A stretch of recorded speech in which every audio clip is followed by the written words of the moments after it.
제가 올 때마다 주일 오전에는 마가복음을 상고하고 있습니다.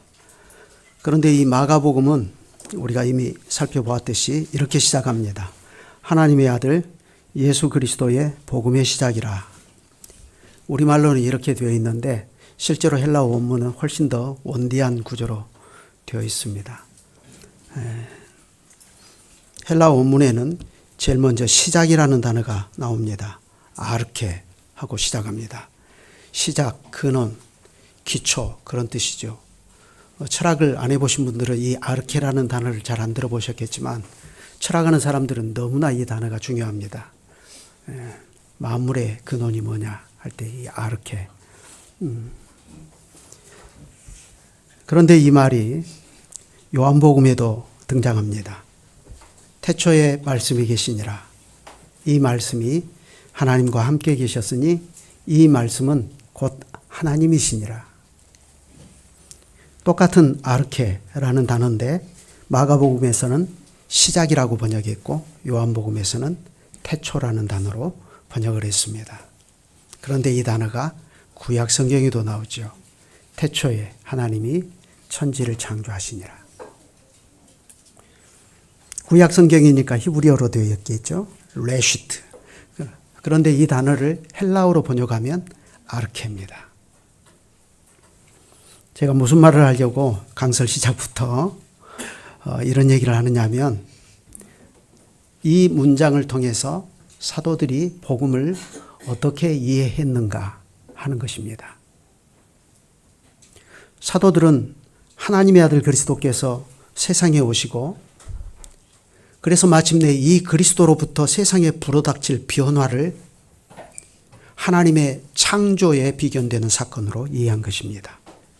여러분, 이게 과한 이야기가 아니라는 것은 하나님께서 태초에 천지를 창조하실 때를 자세히 보면 알 수 있습니다. 삼위 하나님께서 긴밀히 협력하십니다. 명시적으로 그렇게 언급된 것은 아니지만 그러나 성부, 성자, 성신께서 모두 긴밀히 협력하셔서 창조를 이루십니다.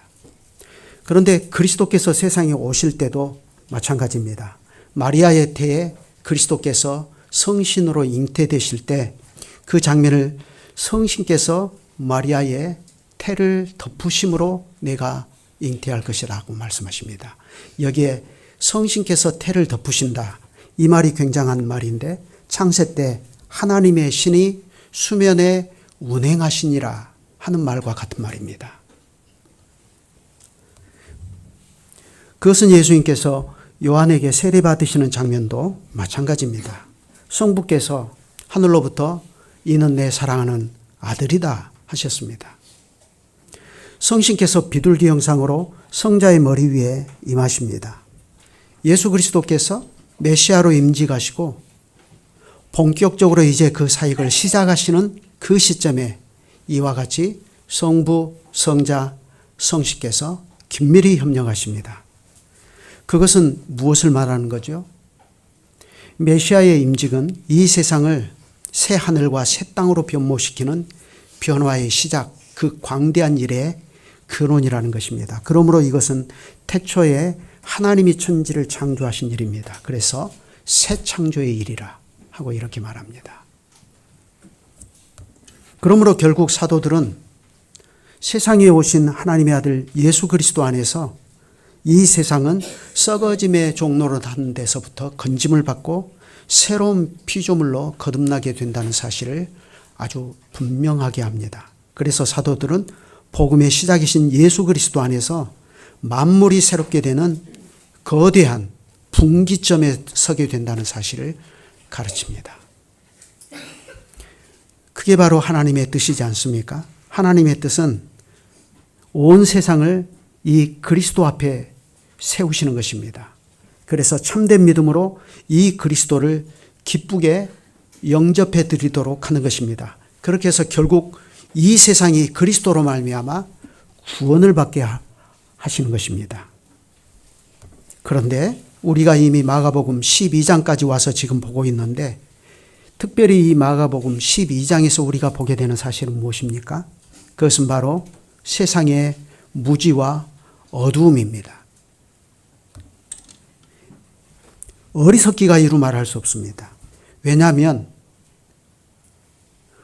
버선발로 뛰쳐나와서 그리스도를 환영하고 영접해도 부족할 판인데 오히려 세상은 거꾸로 행하고 있거든요. 거꾸로 행해요. 요한복음 1장에 있는 요한의 말이 딱 그겁니다. 참빛 곧 세상에 와서 각 사람에게 비추는 빛이 있었나니 그가 세상에 계셨으며 세상은 그로 말미암아 지은 바 되었으되 세상이 그를 알지 못하였고 자기 땅에 오매 자기 백성이 영접하지 아니하였다 하는 것입니다. 그래 여기 마가복음 12장은 이렇게 자기 백성이 자기 가운데 오신 왕을 영접하지 아니하는 그 실상을 클로즈업 시켜서 좀 더 정확하고 적나라하게 보여줍니다. 지금 만물의 근원이 되시는 그리스도께서 이제 복음의 시작으로 와서 예루살렘에 입성하셨습니다. 여러분, 예루살렘에는 뭐가 있죠? 성전이 있습니다. 하나님의 성전은 하나님께서 자기 백성과 함께 하신다는 표가 되지 않습니까? 그런데 예수 그리스도의 또 다른 이름이 뭐죠? 임마누엘입니다. 하나님이 자기 백성과 함께 하시니라. 그런데 세상이 이분을 알아봅니까? 이분을 알아보지 못합니다. 적대적으로 대하면서 죽이려고 하는 거대한 음모가 지금 어두운 골목 한 큐팅 위에 몸을 숨긴 채 허시탐탐 기회를 엿보고 있습니다. 그래 그들과 예수님 사이에 팽팽한 긴장감이 돌고 있습니다. 집요하리만큼 그들은 예수님을 물고 늘어집니다. 결코 물러설 생각이 없습니다. 그들은 온갖 시비거리와 시험들로 주님 앞에 올무를 놓습니다. 그래서 결국 예수님을 자기들이 쳐놓은 올무에 빠져들도록 유도합니다. 이런 현상은 예수님이 어디를 가나 항상 있었지만 특히 예루살렘에서 주님의 공생의 마지막에 더욱 격화되었습니다.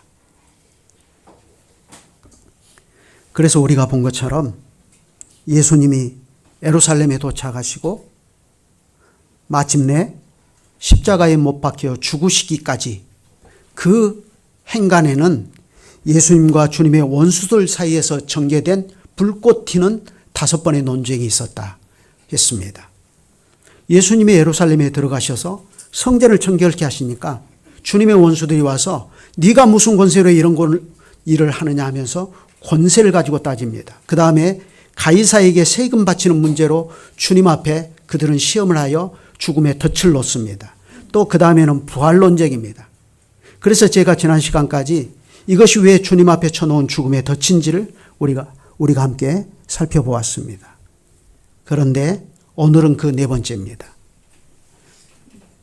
오늘 본문에 보면 앞선 3번의 대화와는 사뭇 다르게 대화의 분위기가 이루어집니다. 한 서기관과 예수님의 대화입니다. 그런데 둘 사이에 오가는 대화가 앞번과는 다르게 상당히 우호적입니다. 그래서 엄밀하게 말하면 이거는 논쟁이라고 하기가 어렵습니다. 28절을 보면 서기관 중 한 사람이 그들이 변론하는 것을 듣고 예수께서 잘 대답하신 줄을 알고 나와 묻되 모든 계명 중에 첫째가 무엇입니까? 하고 물었습니다.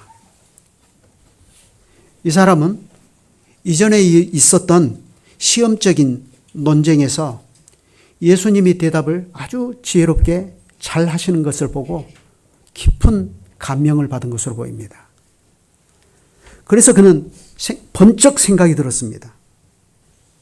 저렇게 지혜롭게 대답을 잘 하시는 분이라면 지금까지 자기가 고민하면서 풀지 못하고 전전긍긍하는 그 문제도 어쩌면 저분이라면 잘 대답을 해 주실 수 있겠다.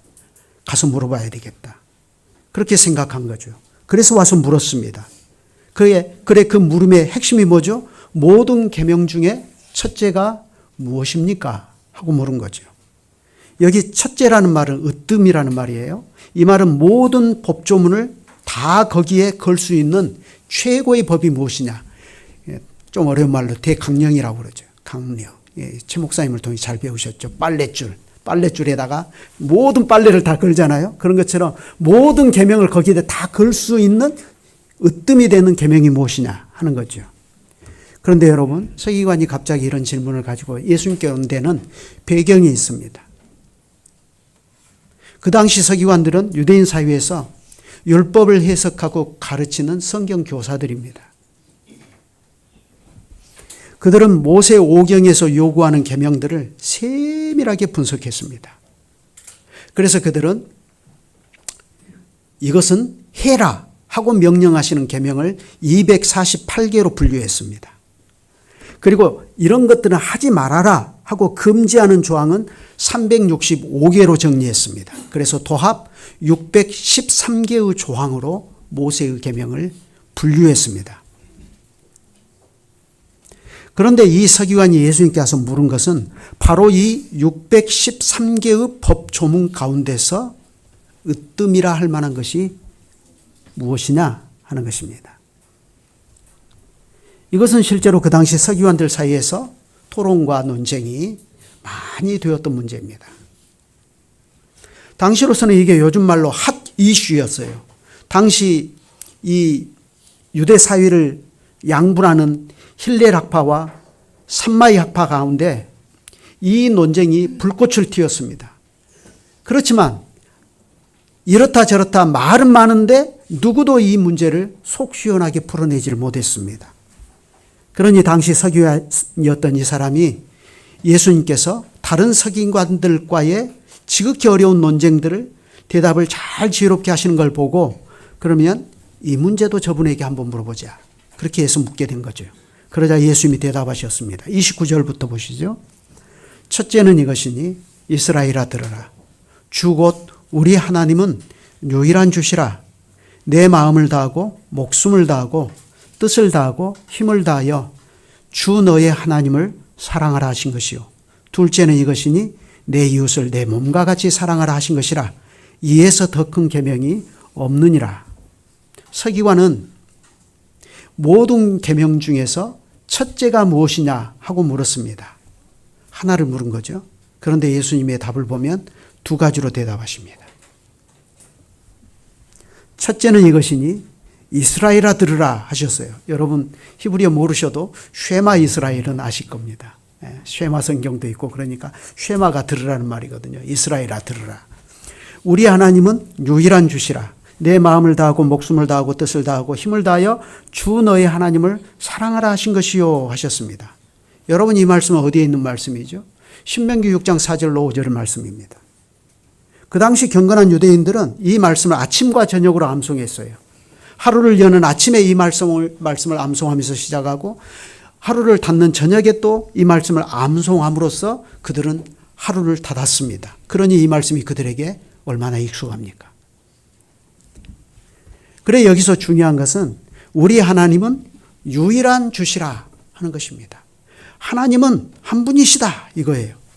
이 한 분 하나님 외에 다른 주가 없다 하는 뜻입니다. 그러면 생각해 보십시오. 하나님은 유일한 하나님이시다. 한 분 하나님이시다. 이 한 분 외에 다른 주가 없다 하는 이 말은 곧 우리에게 어떤 의미입니까? 그게 우리에게 요구하는 것은 뭐죠? 그 뒤에 말이죠. 그것은 우리에게 오직 하나님, 한 분 하나님에 대한 전인적인 사랑의 요구로 이어지는 것입니다. 마음을 다하고 목숨을 다하고 그랬는데 여기에 목숨은 생명이란 뜻이에요. 영혼을 다해라. 뜻을 다하고 힘을 다하여 이 한 분이신 하나님만을 사랑해라 이겁니다. 마음이 헤퍼가지고 이 신에게도 네 사랑을 주고 저 신에게도 네 사랑을 주고 그렇게 하지 말고 한 분 하나님께 너의 전인적인 사랑을 다 바쳐라. 그러니까 이것은 육체와 영혼이 총동원되는 전인적인 사랑을 오직 한 분 하나님께만 바치라는 요구로 이어지는 것입니다. 여러분 하나님이 한 분이신 것을 아십니까? 왜 우리는 하느님이라고 하지 않고 하나님이라고 하죠? 어린이들을 위해서 설명합니다. 하느님은 하늘에 계신 신이란 뜻이고 하나님은 한 분이신 하나님이란 뜻이에요. 그래서 우리는 하나님을 부를 때 하나님 하고 부릅니다. 구약의 이스라엘 백성이 야훼라고 부른 그분을 우리는 하나님이라고 불러요. 그러면 우리가 하나님을 하나님하고 부르는 그 자체가 우리에게 요구하는 것은 뭐죠? 그 하나님 한 분만을 사랑해라 이겁니다.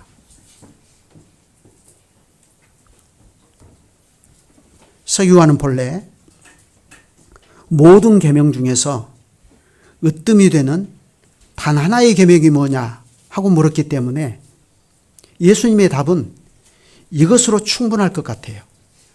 하나님은 한 분이시다. 그러므로 내 마음을 다하고 목숨을 다하고 뜻을 다하고 힘을 다하여 이 하나님을 사랑하라. 이 계명이 가장 크다. 이 계명이 모든 다른 법조문들을 다 거기에 걸 수 있는 강령이다. 이렇게만 말씀하셔도 충분할 것 같아요. 그런데 예수님께서는 거기에 하나를 더 붙이십니다. 둘째는 이것이니 내 이웃을 내 몸과 같이 사랑하라 하신 것이라. 이에서 더 큰 계명이 없느니라. 이에 더 큰 계명이 없다라는 말을 이제 와서 말씀하셔요. 둘째를 붙여가지고. 이건 레위기 19장 18절입니다. 원수를 갚지 말며 동포를 원망하지 말며 내 이웃 사랑하기를 내 자신과 같이 하라. 나는 여호와니라 하셨습니다.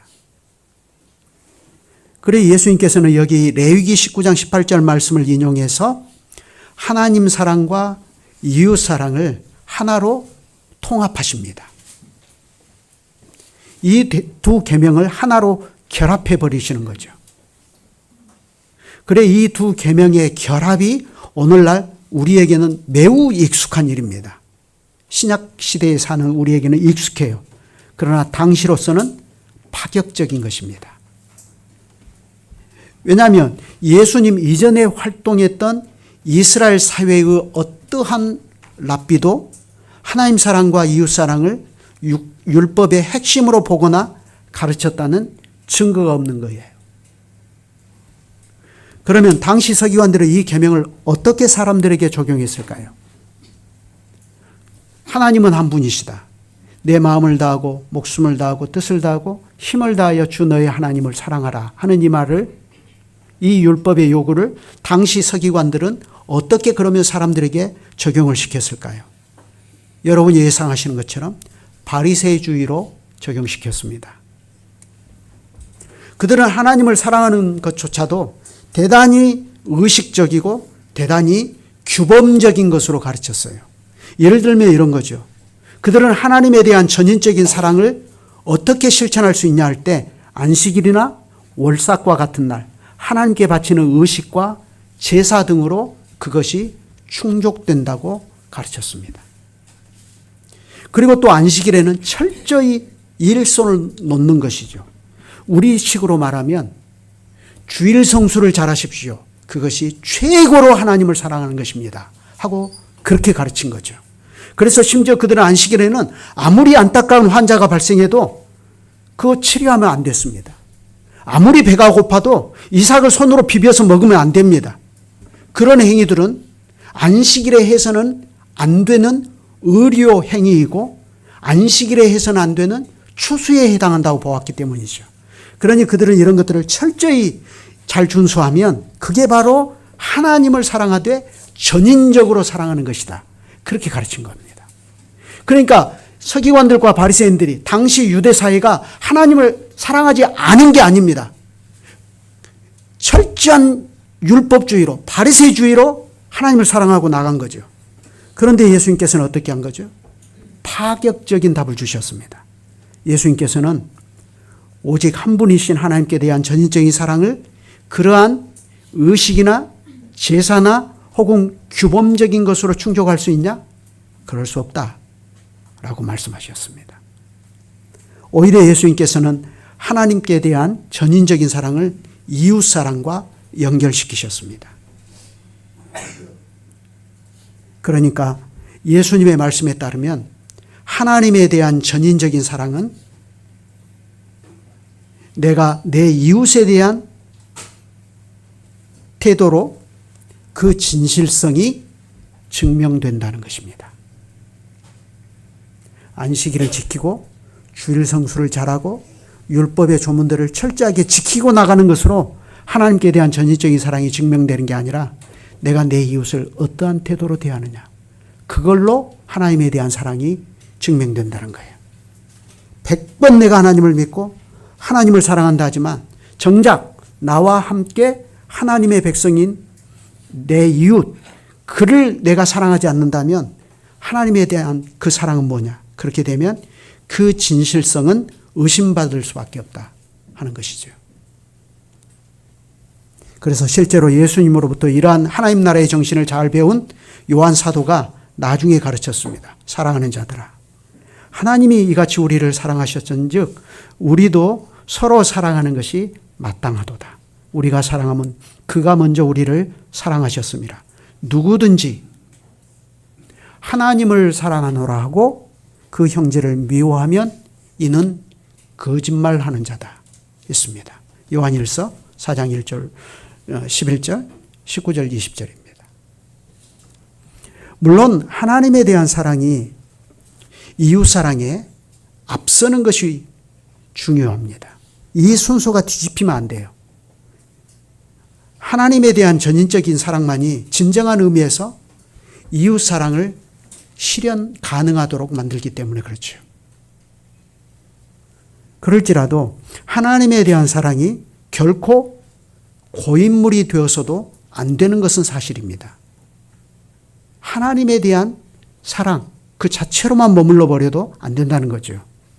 예수님에 따르면 이건 전인적인 하나님의 사랑은 반드시 이웃 사랑으로 연결되며 이어지는 것입니다. 마치 샘과 같아요. 샘이 하나님에 대한 전인적인 사랑이라는 샘이 있으면 그게 이웃 사랑으로 흘러가는 것이 정상적인 것이지 그게 고인물이 되면 안 된다는 거예요. 그런데 당시 서기관들과 바리새인들은 어떻게 했죠? 예수님께서는 그들이 하나님께 박하와 회양과 근체의 11조를 들이대 율법에 더 중한 바 의와 인과 신은 버렸다고 책망하셨습니다. 하나님을 사랑하는 사람은 마땅히 자기 부모를 공경해야 합니다. 그런데 부모에게 드려야 할 것을 내가 하나님께 바쳤다 하면서 고르반 하고 외치기만 하면 부모를 공경해야 하는 의무로부터 자기가 풀려나는 것처럼 가르친 것입니다. 그들은 이와 같이 하나님에 대한 사랑과 이웃에 대한 사랑에 차별을 두었습니다. 더 나아가 그들은 이 둘 사이의 연결관계를 심지어 차단해버리기까지 했어요. 그들은 대신 하나님에 대한 전인적인 사랑까지도 이미 말씀드린 것처럼 의식적이고 하나님께 제사를 잘 드리는 것, 제의적인 것, 그리고 안식일을 철저히 준수하는 것, 이런 것들로 몰고 갔습니다. 그래서 결과적으로 어떻게 됐습니까? 형식만 남고 정작 그 속에 따뜻한 온기로 남아있어야 할 사랑은 식어버리는, 그래서 그 사회가 차가운 냉장고 속처럼 되어버렸습니다. 그래서 겉으로 보면 아주 건강하게 보입니다. 그렇죠? 안식일을 너무 잘 지켜요. 이것저것 하나님의 계명을 잘 지키고 나가니까 그 사회가 과연 하나님을 경외하는 사회로 보이고 건강한 사회로 보이는 거죠. 그래서 얼른 보면 거룩한 교회처럼 보여요. 그런데 막상 문을 열고 한 발만 거기로 들어가 보면 마치 냉장고 문을 여는 것 같습니다. 여러분, 냉장고 문 열면 어떻게 되죠? 띠띠띠띠 빨리 닫으라. 차가운 냉기가 확 얼굴로 다가오지 않습니까? 교회가 그렇게 되는 거예요. 겉으로는 잘 지키고 나가, 겉으로는 너무 건강해, 너무 점잖하고.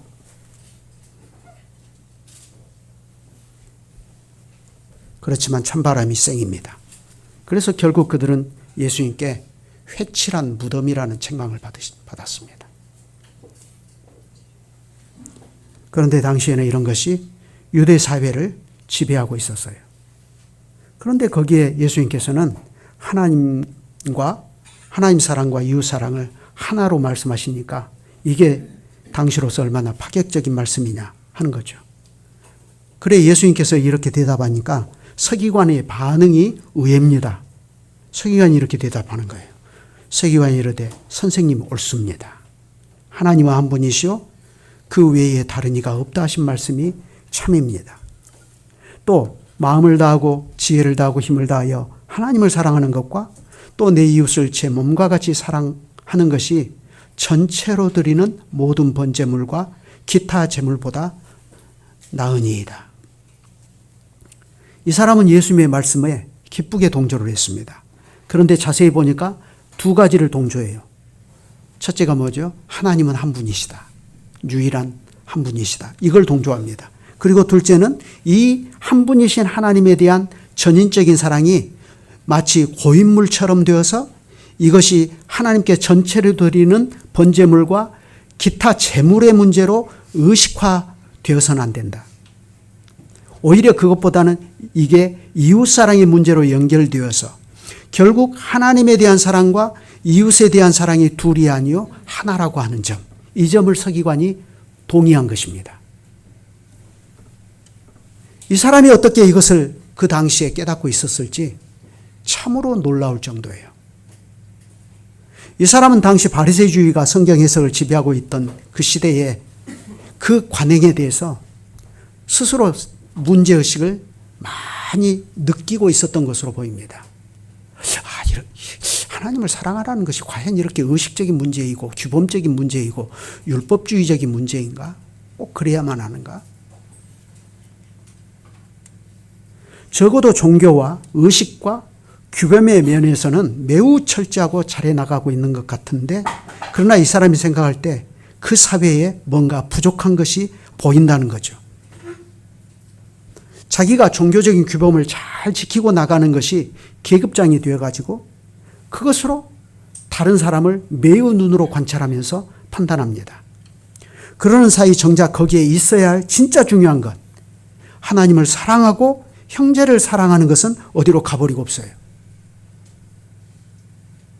그래, 아까도 말씀드렸듯이 그 유대 사회의 속살을 한꺼풀만 벗기고 들어가 보면 마치 여름날 차가운 냉장고 문을 여는 것 같습니다. 그래, 이 서기관의 평소 이런 고민들이 그의 이 말 한마디에 다 응축이 되어 있는 것 같아요. 그가 뭐라고 했죠? 마음을 다하고 지혜를 다하고 힘을 다하여 하나님을 사랑하는 것과 또 이웃을 자기 자신과 같이 사랑하는 것이 전체로 드리는 번제물과 기타 제물보다 낫습니다. 이거죠. 이 사람은 평소 자기 고민 속에서 나온 대답을 지금 하는 겁니다.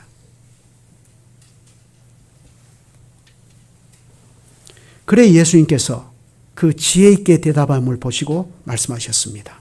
네가 하나님의 나라에서 멀지 않구나.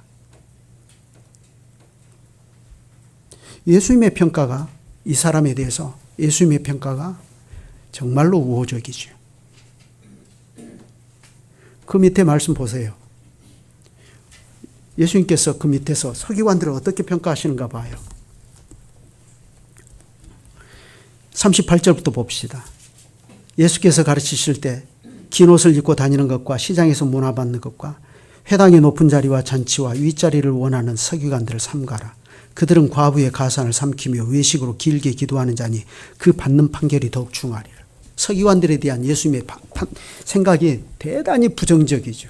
그런데 이 사람에 대해서만큼은 네가 하나님의 나라에서 멀지 않다, 이렇게 말씀하셔요. 그러니까 예수님은 서기관 그룹을 싸잡아서 비판하지 않습니다. 그 중에 어떤 사람에 대해서는 네가 하나님 나라에서 멀지 않다 하고 대단히 좋게 평가를 해주셔요. 그러니까 우리도 예수님처럼 이렇게 해야 돼요. 어떤 단체에 속한 것 자체를 가지고 싸잡아서 비판하면 안 됩니다. 사람마다 다르니까. 그런데도 불구하고 우리는 예수님의 말씀을 잘 보아야 됩니다. 예수님께서는 네가 하나님 나라에 들어왔다 하고 이렇게 말씀하시지 않고 하나님 나라에서 멀지 않구나 하고 이렇게 말씀하셨어요. 한 끗 차이인데 대단한 차이죠. 그러면 이 사람에게 하나님 나라에 들어오려면 아직도 뭔가 부족함이 있다는 거죠. 그렇죠? 그게 뭔가를 잘 보아야 됩니다. 이 사람은 하나님 사랑과 이웃 사랑이 모든 율법을 이루는 것이라는 중요한 사실을 깨달았습니다. 그럼에도 불구하고 그 중요한 계명의 요구를 이루실 목적으로 지금 하나님의 아들이 오셔서 그분이 지금 이 예루살렘에, 그것도 특별히 자기 앞에 와 계시다는 사실, 그걸 지금 이 사람은 놓치고 있는 겁니다. 바로 이 점에서 우리는 다시 오늘 강설에 서두로 돌아갈 필요가 있습니다. 그래서 제가 강설 서두에 아르케라는 말을 한 거죠. 복음의 시작이라는 말.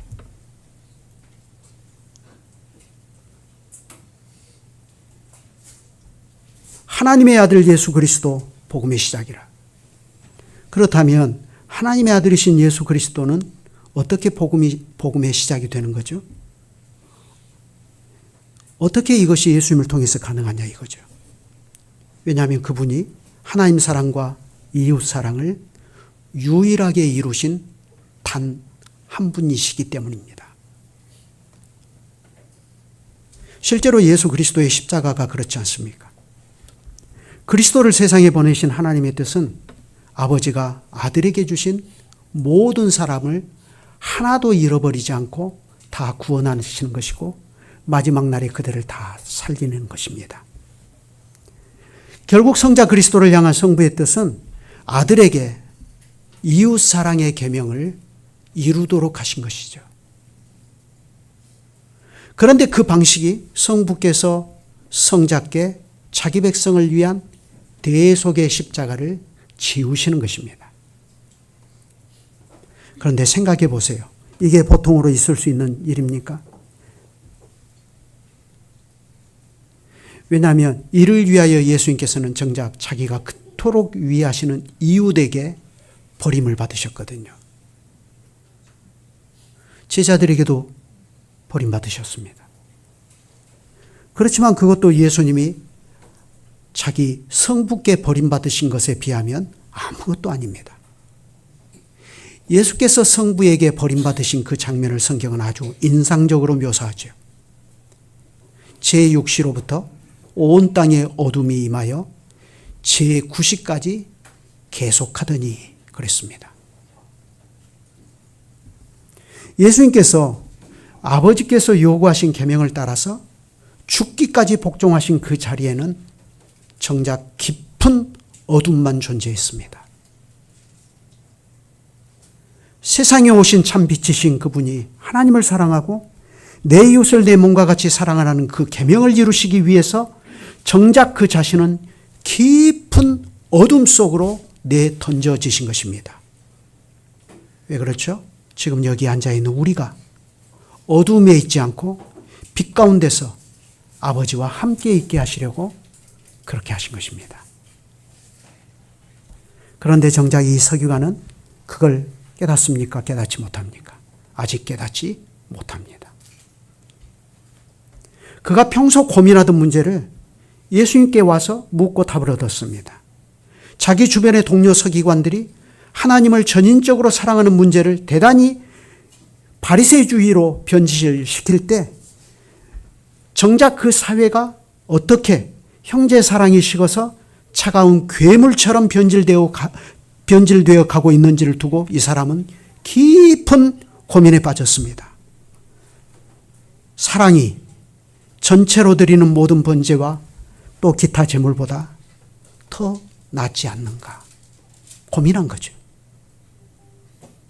그래서 예수님께 와서 물었고 예수님을 통해서 답을 얻고 확신을 얻은 거죠. 아, 내가 고민했던 문제가 맞구나. 그런데 거기까지입니다. 거기까지는 좋아요. 그런데 거기까지라는 것이 문제입니다. 거기까지라는 게 문제예요. 정작 그는 자기가 깨달은 하나님 나라가 지금 자기 앞에 와 계시는 이 사람, 나사렛 예수의 인격과 사역에서 지금 이루어지고 있는 것을 알지 못합니다. 그러니 이 사람은 어떻게 합니까? 최소한 아리마대 사람 요셉처럼은 해야 되죠. 사내들인 공의 회원이어서 자기를 드러내지 않고 비밀리에 예수의 제자로 아리마대 요셉은 활동했습니다. 최소한 그 사람처럼은 해야 되잖아요. 근데 서기관은 그건 아닙니다. 그는 여전히 그 당시 주님의 가장 강력한 원수들의 세력을 이루고 있었던 서기관 그룹의 일원이었던 것입니다. 그럴지라도 분명한 사실은 다른 서기관들이 예수 그리스도를 일관되게 적대감으로 대하여서 하나님 나라보다는 지옥에 훨씬 가까울 때 이 사람은 그대로 그 생각이나 행보가 하나님 나라에 그리 멀지 않다는 평가를 주님으로부터 받았습니다.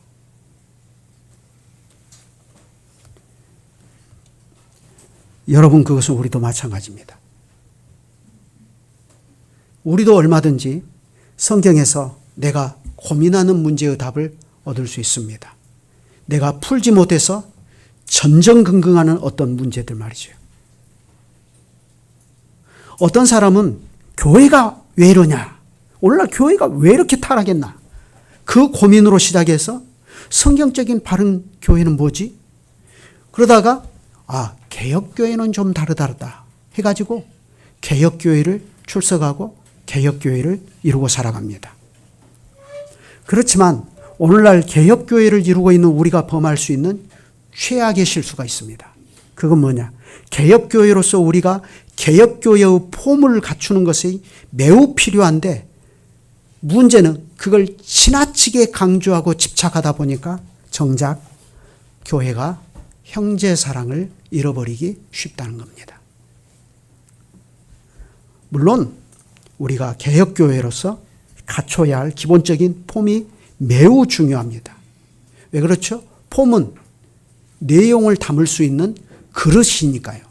그런데 그 그릇이 허술해가지고 구멍이 숭숭 뚫어져 있거나 깨져 있거나 그러면 되겠어요? 그러면 내용물도 다 쏟아져 버리는 거죠.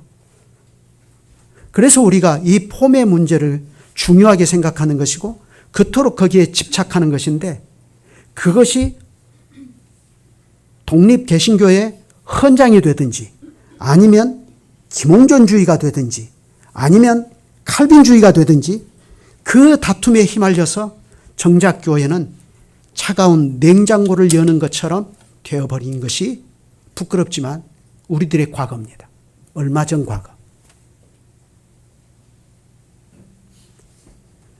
그런 일들을 겪어오면서 죄송한 말씀이지만 여기에 있는 저를 포함해서 여기에 모여있는 여러분들이 작금의 독립개신교회의 역사에서 오늘 본문에 등장하는 이 서기관이 평소에 가지고 있었던 고민들을 우리가 다 가지고 살아온 것이 아닌가 하는 생각이 듭니다. 그렇지 않습니까? 그 고민들이 없으셨다면 여러분은 여기에 있을 이유가 없는 것이죠. 이 서기관의 고민을 우리가 다 가지고 살았기 때문에 오늘 우리가 여기에 있는 겁니다. 그러면 우리는 이제 어떻게 해야 되는 거죠? 그 답은 너무나 자명합니다. 우리가 폼을 갖추는 것도 중요합니다. 선대의 두 목사님을 통해서 받은 그 빛나는 신앙의 유산들을 잘 보존하고 잘 지키고 나가야 되죠. 그러나 동시에 이 교회 문을 열고 들어오시는 외부인들이 최소한 냉장고 문을 여는 것과 같은 느낌은 받지 않도록 해야 됩니다. 인간이 누구이며 인간이 무엇이냐를 알고 사람을 불쌍히 여기고 또 우리가 가진 경건의 기준으로 다른 사람들이나 다른 교단을 함부로 판단하지 말고 우리만 아니라 우리에게 속하지 않은 다른 사람들에게까지도 저는 예의 범절을 지킬 수 있어야 된다고 생각합니다. 물론 지금 여러분은 이런 것들을 매우 반성적으로 돌아보고 계시고 잘 실천하고 계십니다. 그렇지만 더욱 많이 힘쓰십시오. 바울이 데살로니가 교회에 보낸 편지에서 그랬죠. 형제 여러분, 여러분이 마땅히 어떻게 행하며 하나님을 기쁘시게 할 수 있는지를 우리에게 배웠으니 곧 여러분이 지금 행하고 있는 것들입니다. 더욱 많이 힘쓰십시오. 데살로니가전서 4장 1절입니다. 그런데 바로 이것이 하나님 나라에 들어온 사람들입니다. 결국 하나님 나라에 들어온 사람은 예수 그리스도와 그분의 교훈과 그분의 자취를 따릅니다. 예수 그리스도는 하나님의 아들이시요 그분은 복음의 시작입니다. 태초에 하나님이 천지를 창조하시니라. 이 거대한 하나님의 선포는 사도들의 복음 선포에서 그대로 재현이 됩니다. 죄송합니다. 제가 헬라어로 읽겠습니다. 아르케투 유앙겔리오 예수 그리스도. 얼마나 놀라운 선포인지 알 수가 없어요. 우리는 이 그리스도에게서 이 그리스도가 샘의 근원이 되어서 만물을 소성케 하는 생수의 강이 흘러넘침을 보고 깨닫게 됩니다. 그렇기 때문에 우리는 결국 썩어짐의 종로로 타는 세상이 새롭게 되는 이 거대한 스케일의 복음 진리를 깨달아야만 합니다. 그리하여 우리는 이 그리스도를 온 마음으로 기쁘게 영접하며 성신의 세례를 받아서 그리스도와 연합해야 됩니다. 그러나 그것으로 다가 아닙니다. 그렇게 해서 결국 우리는 그리스도의 나라에서 하나님을 사랑하고 내 이웃을 내 몸과 같이 사랑하라 하신 옛 언약과 새 언약을 간통하는 바로 이 단 하나의 계명을 성신을 의지하여서 언제든지 우리가 다 지키고 살기를 힘써야 됩니다. 그렇게 살기를 우리는 매일매일 그리스도의 진리와 성신을 의지하여 신앙의 분투를 하면서 사는 것을 결코 멈추지 말아야 됩니다. 다 같이 기도드리겠습니다. 하늘에 계신 우리 아버지, 한 서기관의 고민과 질문에서 하나님 나라에 가까운 사람의 모습을 봅니다. 하나님께서는 마음을 다하고 지혜를 다하고 힘을 다하여 주 너의 하나님을 사랑하고 또 내 이웃을 자기 자신의 몸과 같이 사랑하는 것을 전체로 드리는 모든 번제물과 기타 제물보다 낮게 여기십니다. 실제로 예수 그리스도께서는 그것의 옳음을 십자가로 증명하셨습니다. 저희도 그렇게 저희 자신의 십자가를 지고서 하나님에 대한 사랑과 이웃 사랑을 말로만이 아니라 행동으로서 늘 실천하며 살게 해주시기를 구합니다. 이 은혜개혁교회가 성경과 사도들이 인류에 전하여주는 순수한 복음 설교를 통해서 삼위 하나님만을 참되게 섬기는 거룩한 교회로 서나가게 하여 주시되 언제든지 이곳에서 내 마음을 다하고 성품을 다하고 힘을 다하여 주 너의 하나님을 사랑하라 하신 것과 또 둘째는 이것이니 내 이웃을 내 몸과 같이 사랑하라 하신 율법의 대강령이 잘 지켜지게 해 주시기를 구합니다. 그리하여 이곳에서 죄인을 불쌍히 여기시고 구원하여 주시는 하나님 나라의 은혜가 언제든지 헐몬의 이슬처럼 이곳에 모여든 사람들 위해 풍성하게 임하게 하여 주시옵소서. 주 예수 그리스도의 이름으로 기도드립니다. 아멘.